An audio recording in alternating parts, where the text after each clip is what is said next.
Hello everyone, this is Dilbag Verma. Welcome back to Sahitya study. आज की इस वीडियो में हम बात करेंगे जो कल हमने एक सीरीज को शुरू किया था जिसमें गेट के एग्जाम को हम एनालिसिस कर रहे हैं। तो 2021 का एग्जाम हम ऑलरेडी डिस्कस कर चुके हैं। अगर वो वाली वीडियो आपने नहीं देखी है तो प्लीज आप उसको भी जाकर जरूर देख लीजिए। आज हम 2022 का जो पेपर हुआ था गेट का, उसको हम डिस्कस करेंगे, बहुत अच्छे से डिटेल में समझेंगे।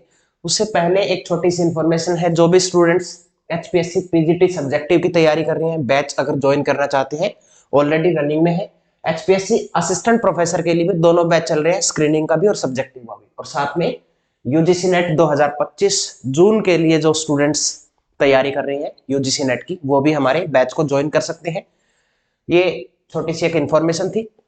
वापस ज्यादा टाइम खराब नहीं करेंगे, हम सीधा डायरेक्ट टॉपिक पे चलते हैं कि अभी आज जो 2022 का पेपर हुआ था उसको हम कवर करेंगे। क्वेश्चन 27 से स्टार्ट होता है क्वेश्चन नंबर 27। हम सिर्फ जो लिटरेचर वाला पोर्शन है उसी को कवर करेंगे, ठीक है। इसमें टोटल कितने क्वेश्चन आते हैं? 65 क्वेश्चन आते हैं टोटल। तो जितने भी लिटरेचर में आते हैं उनको हम कवर करते हैं। 27 से लेके 65 तक है इसमें, ठीक है। इंपॉर्टेंट है सारे क्वेश्चंस। फिर जो पैटर्न है वो चेंज होके उसी से क्वेश्चन बन के आता है, सेम कॉन्सेप्ट से, तो इसलिए ये क्वेश्चन आपको ढंग से अच्छे से समझने हैं। चलो पहला पढ़ते हैं। He who is unable to live in the society and who has no need because he is sufficient for himself must be either a beast or a god who has given the above statement। ये वाली जो statement है ये किसने दी है? Statement दी है Aristotle. Aristotle ने statement दी है और एरिस्टोटल का मानना है कि जो ह्यूमन बीइंग है वो क्या है, ह्यूमन जो है वो पॉलिटिकल है, पॉलिटिकल और एक एनिमल है, बाय नेचर एक एनिमल है। और वो मानते हैं कि जो लोग हैं, people need to be the part of a community. लोगों को जरूरत है कि वो एक कम्युनिटी का पार्ट हो और शेयर करें अपने थॉट्स, अपनी जो बिलीफ है वो लोगों के साथ शेयर करें। बट वो लोग जो ऐसा नहीं करते, जो सोसाइटी के अंदर नहीं रहते हैं, वो क्या है, वो एक सिटी या स्टेट का पार्ट नहीं होते हैं, ऐसा मानना है एरिस्टोटल का। तो ये स्टेटमेंट यही वाली बात बोल रही है। ऑप्शन हमारा ए राइट आंसर होगा इसमें। Next question. History is not made only a state craft, it's lasting result are produced in the ranks of learned man, name the play which the above except has been taken. अब ये बताना है कि कहां से ये line दी गई है, history is not made only in state craft. ये लाइन आती है गिरीश कॉनराड के तुगलक से। तुगलक से लाइन आती है, गिरीश कर्नाड ने लिखा है तुगलक। इसके अलावा गिरीश कर्नाड के एक और वर्क से काफी बार क्वेश्चन आता है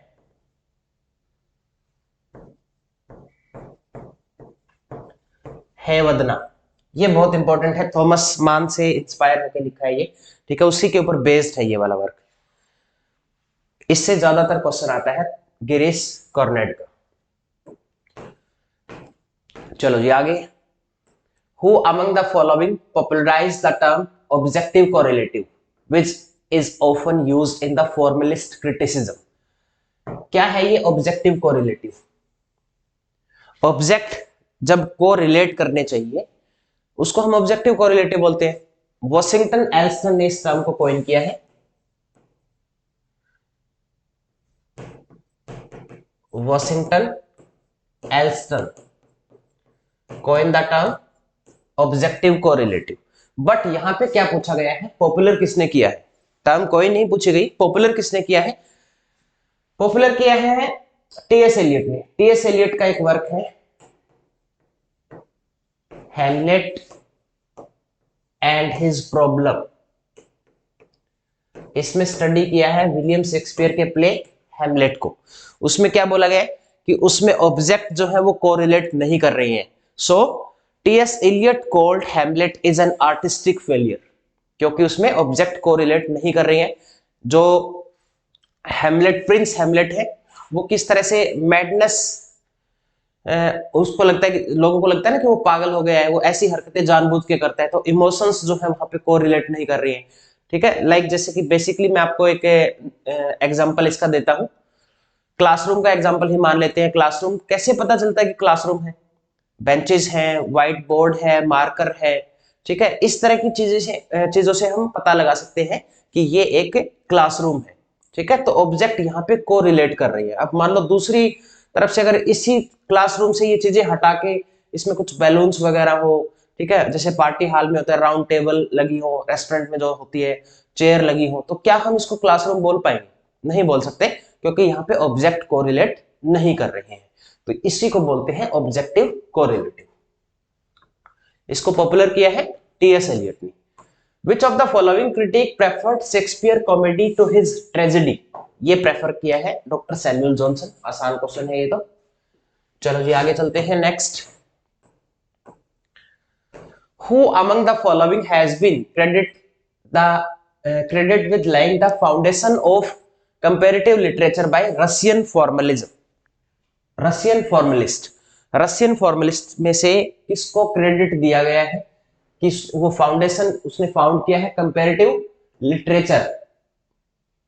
literature bye formalist, Russian formalist? ये है विक्टर स्क्लोवस्की, नहीं है, अलेक्जेंडर वेस्लोवस्की। ये सही आंसर है इसमें, Alexander Veslovsky is right answer.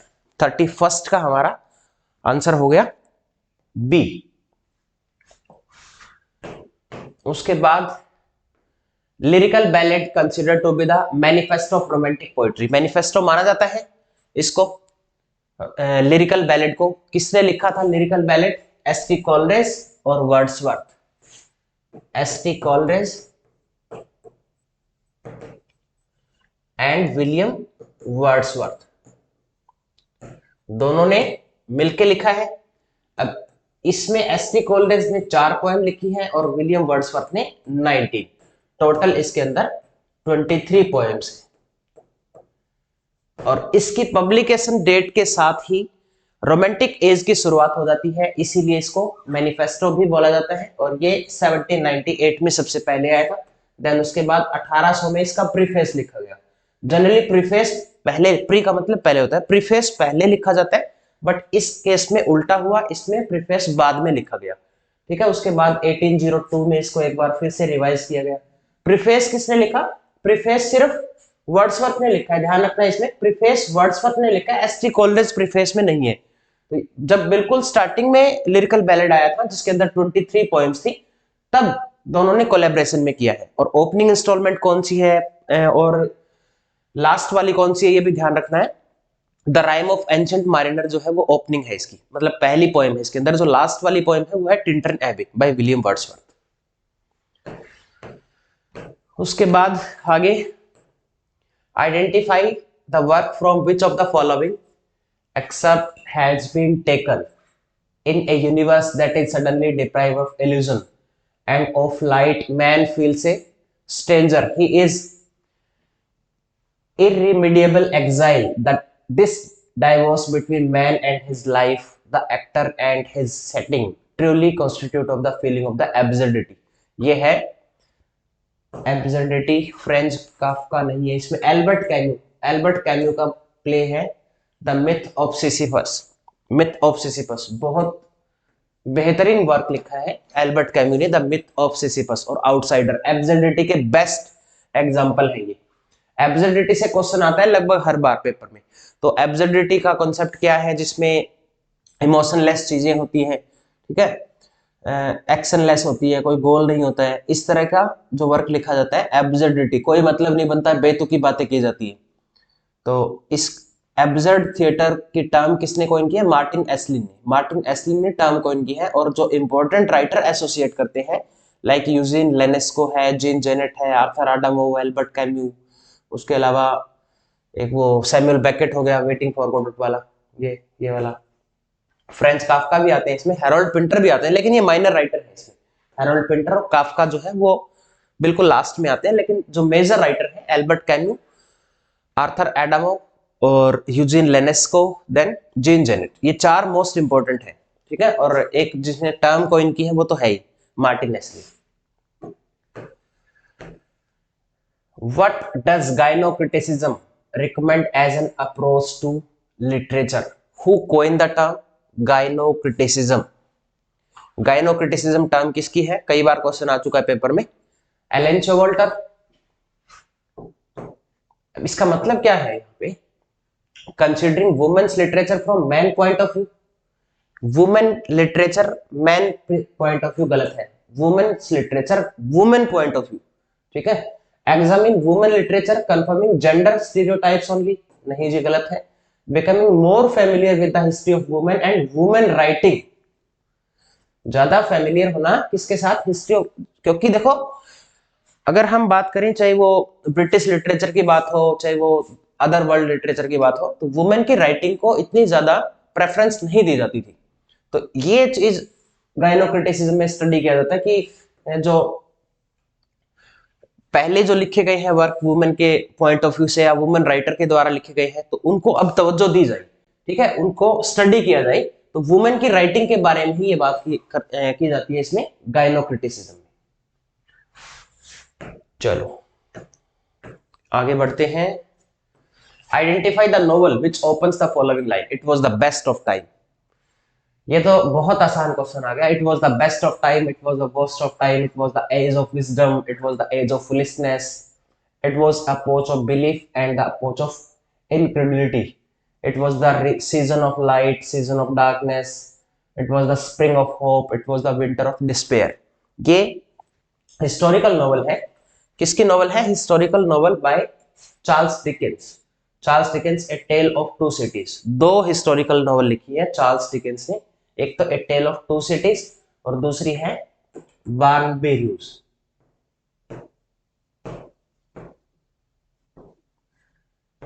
A tale of eighties करके कुछ ऐसा इसका सबटाइटल है, riots of eighties, riots of eighties, ठीक है।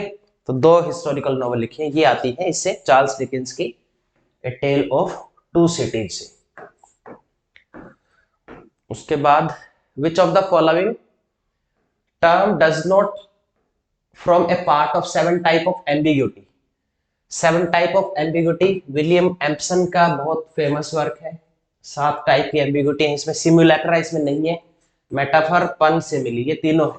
अच्छा क्या पूछा गया है? नोट पूछा गया है, तो ये हमारा सही आंसर होगा। सिमुलैक्रा सिमुलेशन कॉन्सेप्ट किसके है? ये कॉन्सेप्ट है जीन ब्रूडिलार्ड के। इमिटेशन ऑफ, भाई वो ऐसे बोलते हैं कि रियल कुछ भी नहीं है, कॉपी है सब कुछ। The Gulf War did not take place, never take place, will not take place, ये भी स्टेटमेंट उसी की है, जीन ब्रूडिलार्ड की। और ये भी क्वेश्चन कई बार आया है एग्जाम में। Which of the following poem has been influenced by Hindu philosophy. इसमें से बतानी कौन सी पोएम जो है वो इन्फ्लुएंस्ड है हिंदू फिलोसफी से। सोलिटरी रीपर में हिंदू फिलोसफी जैसा कुछ नहीं है, वर्ड्सवर्थ की है ये। ब्रह्मा, ये है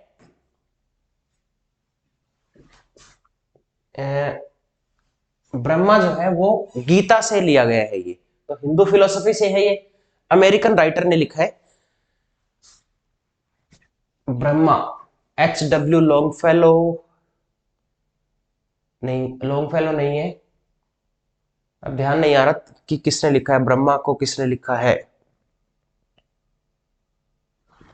चलो, the curse of केहामा, PV Shelley का है ना, कर्स ऑफ केहामा।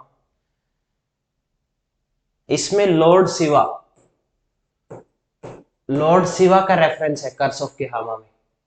तो ये भी हिंदू फिलोसफी से इंस्पायर्ड है और ब्रह्मा भी, ये दोनों बी और सी। कुबला खान नहीं है, एसटी कॉलेज ने लिखा है, इसमें भी कुछ नहीं है हिंदू फिलोसफी जैसा।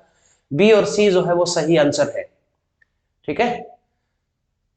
ब्रह्मा जो पोएम है इसको लिया गया है गीता के अंदर कुछ श्लोक है, ठीक है, वहां से इसका टाइटल लिया गया है।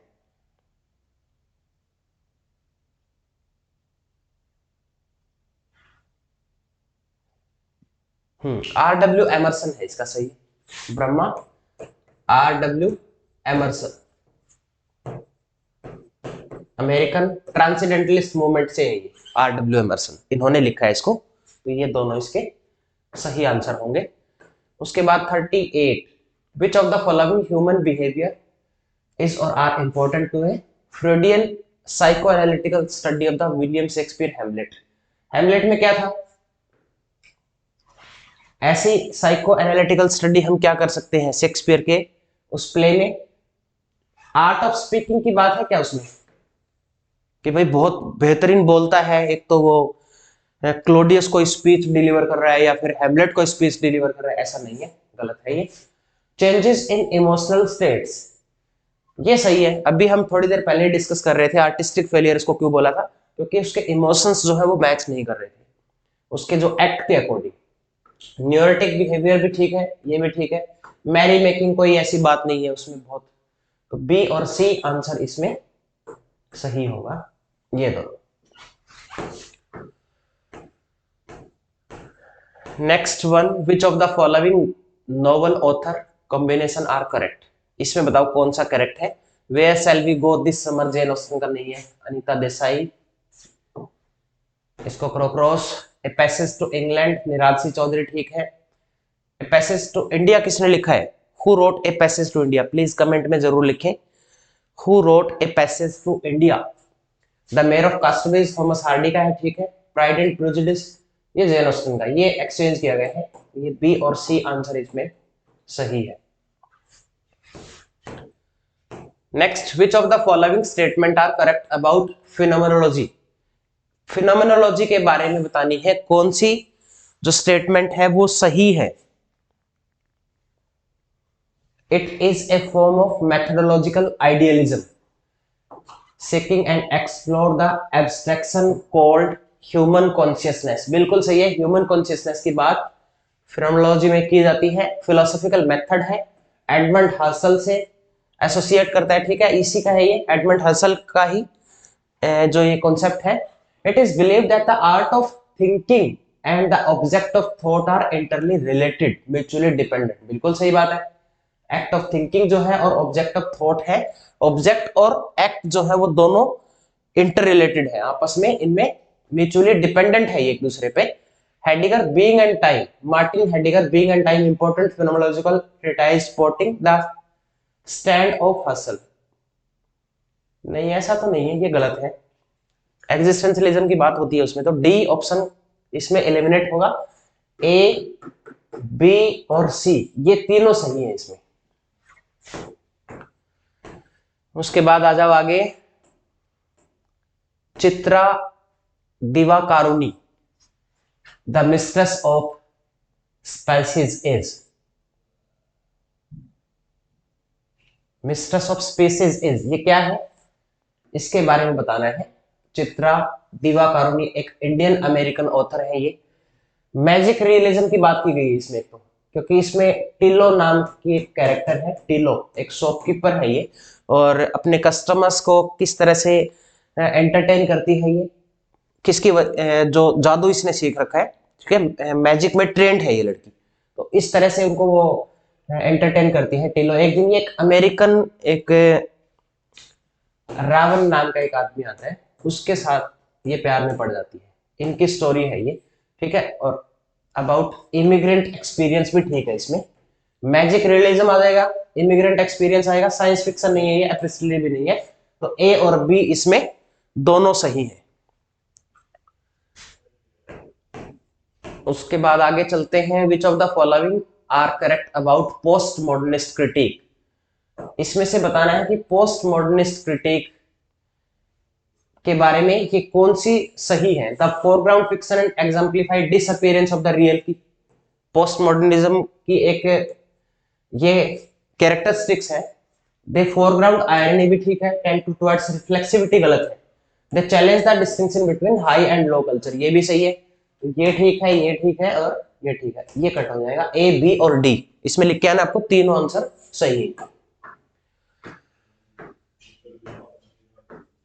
The literary theory of deconstruction argues that, deconstruction की थ्योरी जो है वो क्या आर्ग्यू करती है। डीकंस्ट्रक्शन क्या होता है, बहुत सारी चीजों से जो मिलके, जैसे कि मकान बनाते हैं तो उसके लिए ईंटों की जरूरत है, ठीक है, और सीमेंट की जरूरत पड़ती है, बहुत सारी चीजें लगती हैं उसमें, बहुत सारा मटेरियल मिलके बनता है। इसी तरीके से इनका मानना है डीकंस्ट्रक्शन का कि कोई भी टेक्स्ट है, ठीक है, उसको बनाने के लिए क्या है, बहुत सारी चीजों की जरूरत है, जैसे वर्ड्स हो गए, सेंटेंस हो गई, ठीक है, उसके अलावा फॉर्म कैसी यूज करनी है, लैंग्वेज कैसी यूज करनी है, बहुत सारी चीजें होती है, इसको हम बोलते हैं heterogeneous. Text are always heterogeneous, सही है। The meaning of a text never relies on the context, ये गलत है। कॉन्टेक्स्ट पे ही डिपेंड करता है। जैक्स डेरिडा की बहुत फेमस स्टेटमेंट है, there is nothing outside the text. Deconstruction से आते हैं, अभी यूजीसी नेट के एग्जाम में अभी रिसेंटली ये क्वेश्चन भी आया था, तो ये तो हो गया eliminate. Any system of the production of meaning may be bound by context yet also limitless. Any system of the production of meaning may be bound by context yet also limitless. बिल्कुल सही बात है ये। Texts are always rigid in meaning, नहीं गलत है, text जो है वो रिजिड नहीं होते हैं। तो ए सही है इसमें और बी सही है, नहीं बी गलत है और सी सही है, ए और सी इसमें हमारा सही आंसर होगा। 44 in the context of reader response theory, Lewis and Rosenblatt in her essay the poem as event consider that the reader should, इस ऐसे में इसने क्या बोला है कि रीडर को क्या करना चाहिए, participate in the transaction with the text. इसमें पार्टिसिपेट करना चाहिए, participate a transaction in with the text, ठीक है। ये एक्ट अगेंस्ट, टेक्स्ट के अगेंस्ट एक्ट नहीं करना है, be acted upon by the text, ठीक है। रिजेक्ट भी नहीं करना है, तो इसमें ए सही है और सी, ए और सी इसमें सही आंसर है। उसके बाद कैरी 2 मार्क्स ईच, इसमें 2 नंबर का एक क्वेश्चन है ये। रोला बाथ हिज फेमस ऐसे, कल वाला देखो 2021 वाले पेपर में भी the death of the author से क्वेश्चन आया था। रोला बार्थ का वर्क है death of the author believes that the text is to be interpreted in the biographical context of the author. ऐसा तो नहीं है। Challenge the author claim as cogito the origin of all knowledge, cogito means origin of all knowledge, ये सही है।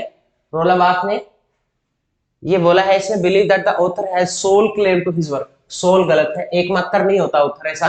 Conclude that the author is an atypical product of the social milieu, ये भी गलत है, तो इसमें एक ही सही है, ऑप्शन बी इसमें राइट आंसर हो जाएगा। What is common among the following novel, इसमें नॉवल में कॉमन कौन कौन सी चीजें हैं। कॉर्मेक मैकार्थी का वर्क है द रोड, जॉर्ज ऑरवेल का है 1984, मार्गरेट एटवुड का है द हैंडमेड टेल। अब इसमें इन तीनों से ये पता चला कि डिस्टोपियन है।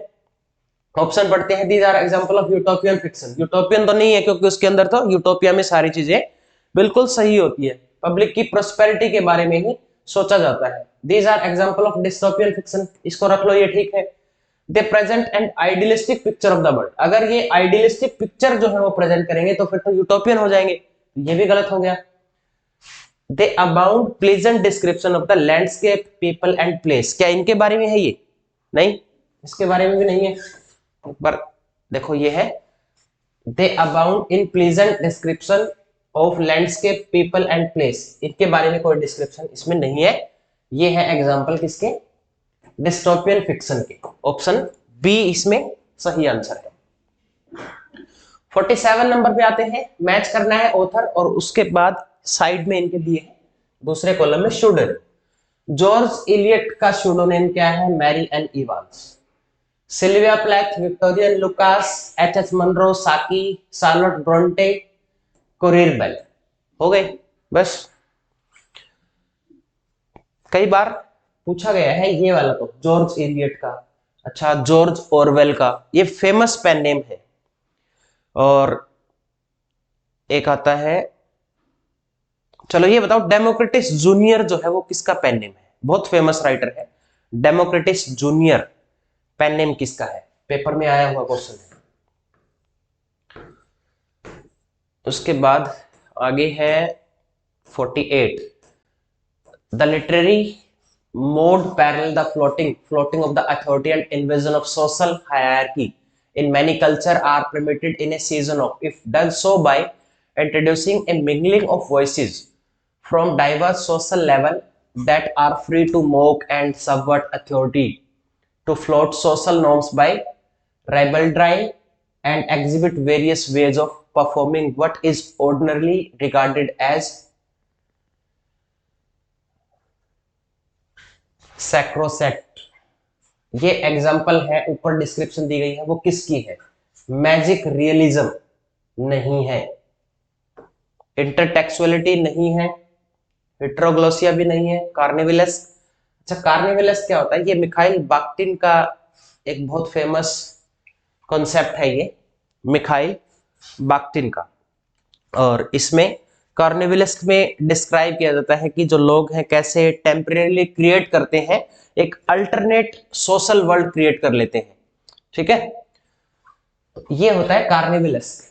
Mingling of voices and diverse social level that are free to mock and subvert authority, that is कार्निवलिस्ट।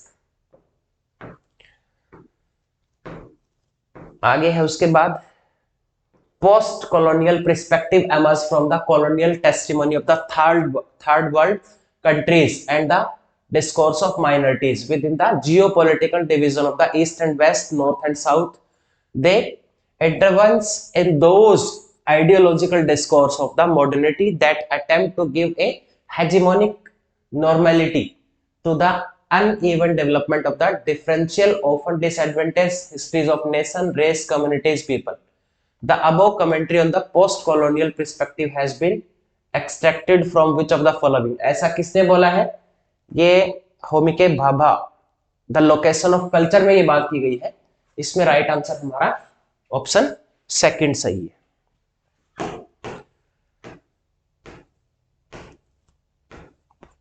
अब मैच करना है, इसमें एक तरफ लाइन दी गई है, दूसरी तरफ ऑथर के नाम है।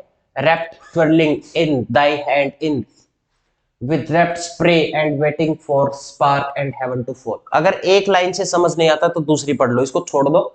Shakespeare one gets acquainted with without knowing how, it is a part of Englishman's constitution, his thought and beauties are। इसको भी छोड़ो एक बार। It is natural to die as to be born, and a little infant perhaps the one is painful and other। ये तो famous line है, किसकी? जेन Austen की है ये तो। Happiness was but the occasional episode in the general drama of pain, ये Thomas Hardy की है।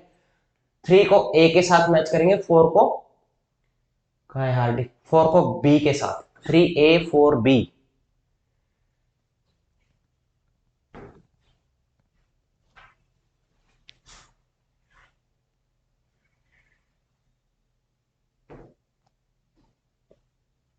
फोर्थ का बी हो गया। देखो कौन से ऑप्शन में? फोर्थ का बी, फोर्थ का डी, सी, बी, एक ही ऑप्शन से हो रहा है। ठीक है, एक ऑप्शन से ही सॉल्व हो रहा है, तो हमारा सही आंसर हो जाएगा ये फर्स्ट सी, सेकंड ए। ये वाली है इसकी, सॉरी, जेन ऑस्टन की। Shakespeare one gets acquainted with the without knowing how, it is part of the English man constitution. ठीक है, चलो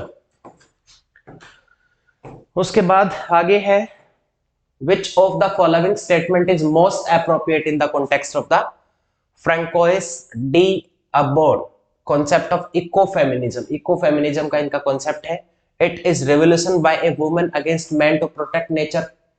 क्या ये एक रेवोल्यूशन था वुमेन का मैन के अगेंस्ट नेचर को बचाने के लिए? क्या ये सही है? आगे बढ़ते हैं। It is a philosophical idea to counter the oppression of women by man. ये ऑपरेशन मतलब वुमेन को दबाया गया है किसके द्वारा? मैन के द्वारा। As similar to the oppression and destruction of nature by man. जैसे कि नेचर का डिस्ट्रक्शन किया है मैन ने, ऐसे ही वुमेन का भी किया है, दैट इज इकोफेमिनिज्म। ये वाली सही है। It is term used to describe the human race could be saved by the man initiating the ecological revolution. नहीं, गलत है। It is term used to describe the interface between women and technology. गलत है। तो सिर्फ एक ही statement सही है इसमें, ये है B option.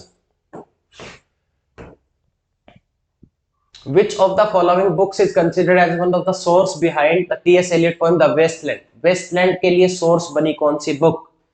JC Weston from ritual to romance, ये वाली फ्रॉम रिचुअल टू रोमांस, ये सोर्स है वेस्टलैंड के लिए। 53 the people who believe most of our greatness and welfare are proved by our being very rich, and who most give their lives and thought to becoming rich are just the very people whom we call Philistines. ये Matthew Arnold ने culture and anarchy में इस तरह की term use की है, फिलिस्टाइंस, greatness of people. अब इसमें से बताना है कि जो ये पैराग्राफ दिया गया है, ठीक है, जो स्टेटमेंट दी गई है, इसमें से कौन सी करेक्ट है। Greatness of people lies in the being very rich and prosperous. क्या ऐसा ऐसे इंटेंशन थी मैथ्यू आर्नोल्ड की कि लोगों की ग्रेटनेस जो है वो, अगर कोई अमीर है तो वो ग्रेट है, क्या ऐसा हो सकता है? नहीं है ना। तो बहुत ज्यादा जिसके पास पैसे होते हैं, पता ही नहीं है कितने सारे लोग ऐसे होंगे उनके, लेकिन वो लोग ग्रेट नहीं है। कुछ ऐसे भी लोग हैं जो बिल्कुल गरीब लोग हैं लेकिन ग्रेट है। ग्रेटनेस जो है वो कहाँ से होती है? आप कितने काइंड हैं, आप दिल से कितने अमीर हैं, पैसों से नहीं, ठीक है।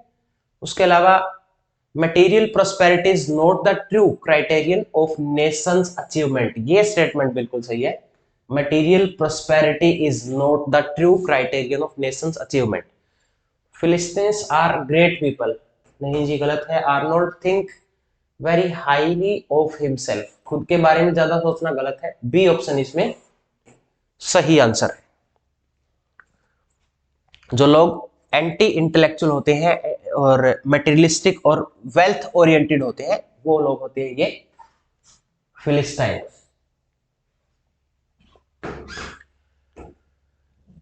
Anagnorisis is as used by Aristotle in his theory of tragedy stands for। Anagnorisis क्या होता है?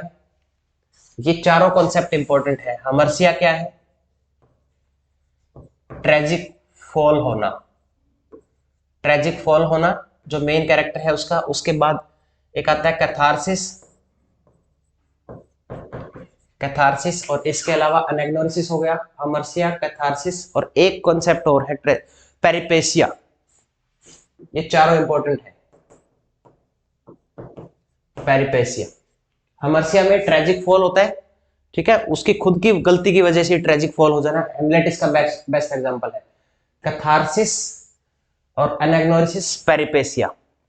इसके अलावा कैथारसिस इमोशनल प्यूरिफिकेशन और परगेशन, ऑडियंस जो है वो प्यूरिफाई, उनकी जो इमोशंस का प्यूरिफिकेशन करना। अनैग्नोरिसिस होता है रिकॉग्निशन होना, खुद की आइडेंटिटी का या दूसरे की आइडेंटिटी के बारे में पता चलना, उसकी रियलिटी पता चलना, वो होता है अनैग्नोरिसिस। अब इसका एक बार आंसर कर लेते हैं। Heroes recognition of his tragic flaw. Ignorance नहीं होता। Heroes recognition of his adversary, ये रिकॉग्निशन एडवर्सरी के लिए नहीं, heroes rejection of his tragic and नहीं, ये है इसमें recognition of his tragic flaw. Identity का पता चलना जब उसका ट्रेजिक फॉल हो रहा होता है तब। और पेरिपेसिया, पेरिपेसिया का मतलब होता है इसमें सडन चेंज हो जाना, वो गुड टू बैड हो सकता है, बैड टू गुड भी हो सकता है। ये चारों इंपॉर्टेंट एलिमेंट है ट्रेजेडी के लिए। ये किसने दिए हैं? Aristotle. Which of the following thinker does not belong to the school of existentialism? Existentialism की थ्योरी से कौन कौन से थिंकर जो है वो बिलोंग नहीं करते? इसमें जीन पॉल सार्त्रे आते हैं, जी बिल्कुल है, जीन पॉल सार्त्रे हैं। एल्बर्ट कैम्यू भी आते हैं इसमें। रोला बार्थ, ये पोस्ट स्ट्रक्चरलिस्ट थिंकर है। और सोरेन किरकेगार्ड, ये भी है इसमें। तो इसमें सही आंसर डज नॉट पूछा गया है, तो रोला बार्थ राइट आंसर होगा। आगे बढ़ो। Which of the following statement is closely associated with the term fetishism? ये fetishism क्या है? इसकी एक बार डेफिनेशन अच्छे से पढ़ लेना। fetishism, इसमें कुछ सुपरनेचुरल पावर्स भी होती हैं, ह्यूमन मेड सब्जेक्ट जो होते हैं, ठीक है, उनकी पावर का कैसे यूज किया जाता है। ये रिलीजियस और स्पिरिचुअल जो कॉन्टेक्स्ट है उसमें ही ज्यादातर यूज किया जाता है इसको। पॉलिटिकल, रिलीजियस और स्पिरिचुअल कॉन्टेक्स्ट में इसको यूज करते हैं। देखते हैं क्या है। Which of the following statement are closely associate करती है? Generally defined as the act of paying excessive attention और attributing mystical ability. Mystical ability, देखो ये सही है। It is related to western theory of aesthetic. Western theory, aesthetic, economic and psychology, ये भी ठीक है। It is used in reference to religious object believe to have magical और super magical और स्पिरिचुअल पावर, ये तो बिल्कुल सही है, स्टार्टिंग में मैंने आपको बता दिया था। गोथिक एक्सप्रेशनिज्म नहीं होता इसमें, ये अपोजिट है। बाकी ए बी सी ये तीनों क्लोजली एसोसिएट करते हैं इससे, फेटिसिज्म से। Why does the thin gray strand floating up from the forgotten cigarette between my finger, why does it trouble me? ये एक तो ये ध्यान रखना, ये पोएम कहां से ली गई है। पोएम का नाम है इसमें sorrow, sorrow,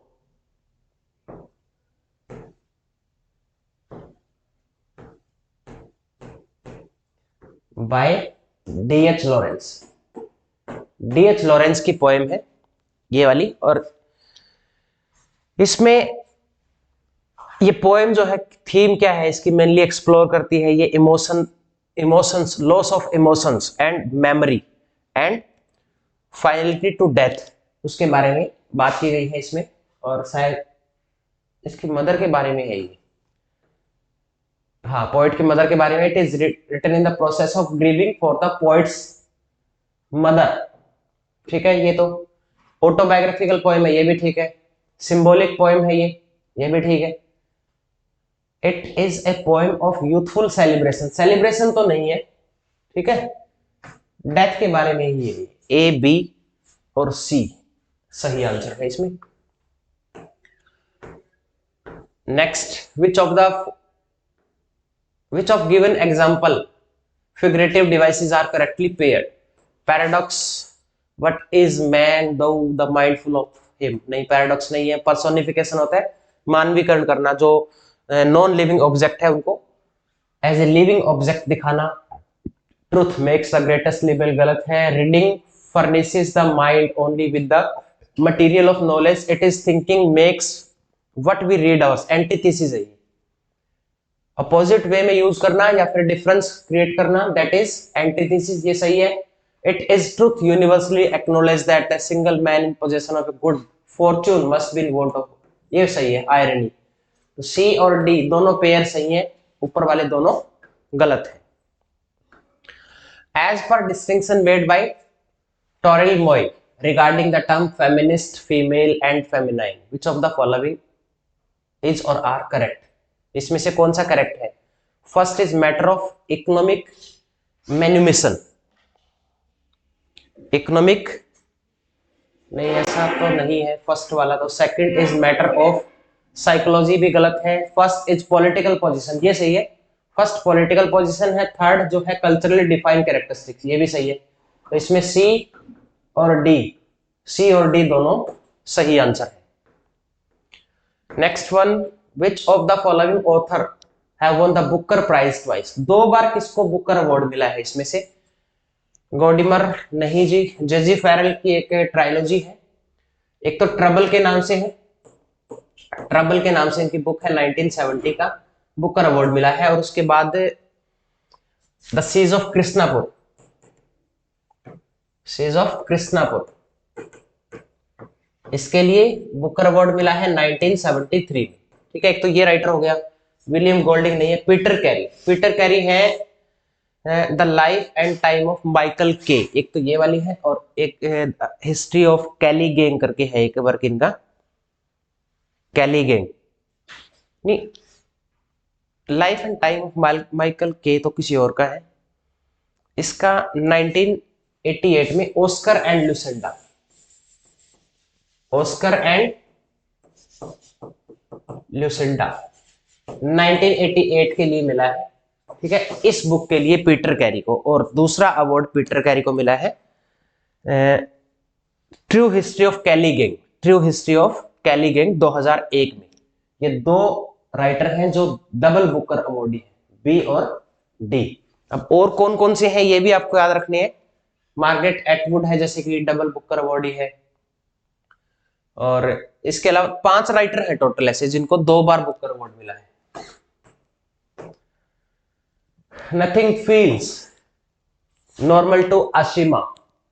It is not so much the pain which she will survive, its consequence. Motherhood in foreign land.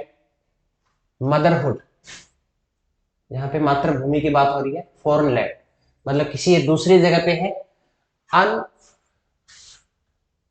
unmonitored by those she loves, she is terrified to raise a child in a country where she knows so little. एक ऐसी country में बच्चा पालना बहुत बड़ी बात है जहां पे वो बहुत कम जानती है. where life seems to tentative and spare. तो ये असीमा असीमा और अशोक एक बंगाली कपल है और पैसेज है ये the namesake by Jhumpa Lahiri. Jhumpa Lahiri, Nilanjana Sudeshna नाम है इनका. अमेरिकन इंडियन अमेरिकन राइटर हैं ये. जुम्पा लहरी ने लिखा है द नेम सेक. ठीक है. वहां अब इसमें देखते हैं क्या पूछ रहे हैं ये. Feels isolated in the new world, ये तो सही है बिल्कुल. Should have been surrounded by her own people. Should have been surrounded by her own people, इसको रखते हैं एक बार. Is facing a cultural shock, ये फेस कर रही है कल्चरल शॉक. ठीक है. उसके बाद next option is able to adapt herself as an alien culture. ये तो अडेप्ट नहीं कर पा रही है, ये तो बिल्कुल गलत हो गया क्योंकि वो तो उसको तो लगता है कि मैं कैसे एक ये जो बच्चा है इसको पाल के कैसे बड़ा करूंगी. ठीक है. ये देखो शी इज टेरिफाइड, वो डरी हुई है to raise a child in a country where she knows so little where life seems to so tentative. तो इसमें पहला सही है, feels isolated. दूसरा भी सही है, should have been surrounded by her own people, facing a cultural shock. A B C तीनों सही है इसमें. ये ठीक है. ये अडेप्ट नहीं कर पा रही है उस एलियन कल्चर में, खुद को सेट नहीं कर पा रही है वहां पे. नेक्स्ट आ गया उसके बाद Jean Baudrillard, a post modern thinker. He suggested that a sign of refer to other sign. He has given 4 stage phases to spot his proposition. Which of the following does not constitute a part of these stages? अब इसमें बताओ कौन कौन सी एक मतलब stage इसमें नहीं है. The sign discuss that the fact that there is no corresponding reality under it. सही है. The sign is always peripheral, गलत है. Always नहीं होता. Sign bears no relation to any reality at all. क्या sign कोई भी relation नहीं दर्शाते हैं? दर्शाते हैं.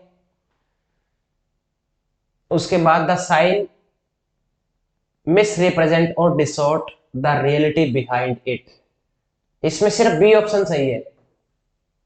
बी राइट ऑप्शन है इसमें. ये इसके अंदर 4 जो स्टेज है उसमें नहीं है. ठीक है. बाकी तीनों है इसमें. Which of the following apply to term parapraxis? Parapraxis Sigmund Freud की टर्म है. It is used in connection with Marxist interpretation of literature. क्या ये मार्क्सिस्ट पॉइंट ऑफ व्यू से तो यूज नहीं किया गया है, साइको एनालिटिक में है ये. It refer to an error in speech. ये सही है. Error in speech, memory, physical action and occur because of interference of unconscious subdued wish. ये conscious unconscious ये क्या है? साइको एनालिटिकल अप्रोच में आते हैं ये. The term is generally associated with Carl Jung. Carl Jung की नहीं है ये एसोसिएट करती है सिगमंड फ्रॉइड से, तो ये भी गलत होगा. The original German word referring to the term फेलिस्टम, ये वर्ड है इसी से रिलेट करती है पैराफ्रेक्सिस. तो इसमें बी और डी जो है वो सही आंसर होंगी. आगे है the epilogue to William Congreve the way of the world given below signal some varying. Epilogue क्या होता है? Epilogue means a short piece of, कोई भी छोटा सा पैरा है लास्ट में बिल्कुल अटैच किया जाता है किसी भी वर्क के, दैट इज एपिलॉग. बिल्कुल लास्ट में होता है नॉवल के एंडिंग में.